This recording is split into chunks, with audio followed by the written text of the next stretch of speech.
بسم اللہ الرحمن الرحیم۔ السلام علیکم۔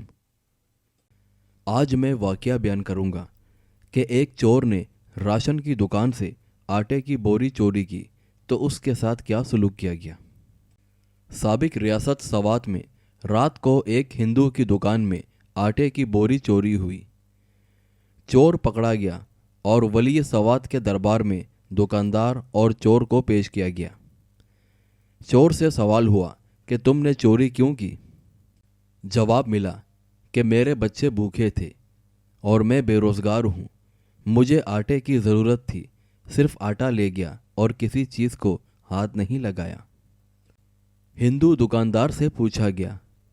جواب ملا کہ اس کا بیان سچا ہے، دکان میں کیش بھی تھا اور دیگر قیمتی اشیاء بھی، لیکن ایک بوری آٹے کے علاوہ ہر چیز سلامت ہے۔